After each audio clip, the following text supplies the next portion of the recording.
here's my take on all of this. If only Mike had listened to me and gone for the double-pronged approach around the flanks, I think this would have totally turned out differently.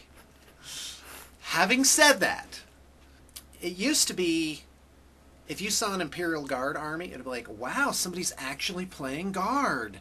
And it would be all lovingly painted. The guys would have like little names written on their bases. Very proud folk, those Guard players. And now the Codex really has come into its own. And I'll be glad to see a lot more Imperial Guard armies. However, in terms of doing an infantry army, it's a lot of infantry to paint. I think if you split up the guys, and set up it's a lot to store.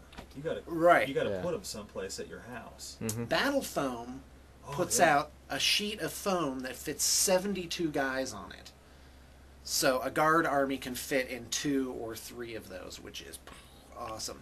Yep. So, and the beauty is they made it so the Codex is so flexible. Like you could do squats with this. You could do a Kroot army, just, changing the bodies into something else.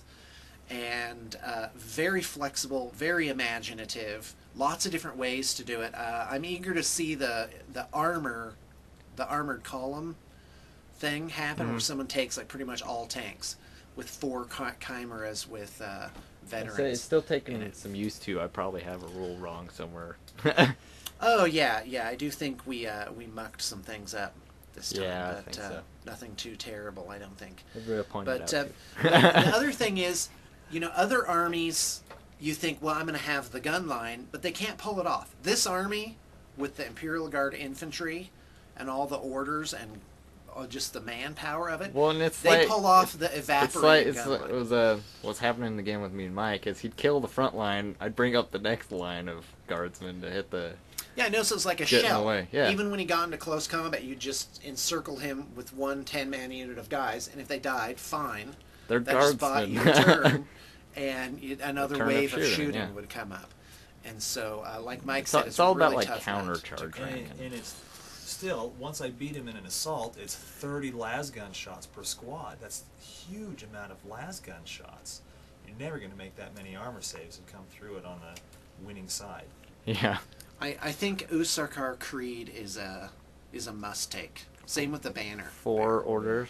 It's crazy. Yeah, the 4 orders thing really turned this game for you. Maybe shooting at that squad early on might have helped. I mean, not that works out. Some lavas or something that could... Right. Thing is, though, is I was in that intact building. You have to. It's like a transport. You have to kill it first. Oh, really? Yeah. Didn't know that. Well, there you go.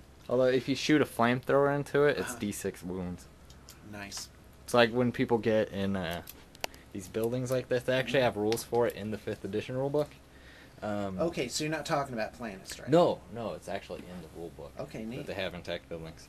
Yeah, you just all you gotta do is touch the flamethrower template with like an access point, which that's an access point. Right. And they take D6 wounds. The unit inside does. Well, that's neat. Yeah, and when you get on the parapets, what that is, it gives you like line of sight and all that stuff, but actually adds +1 to the damage table if you have guys up on the parapets. I've been reading up on the rule book a lot lately. I think that's great. All right, well, hey, thanks for tuning in. Hope you enjoyed. Yes. Smile.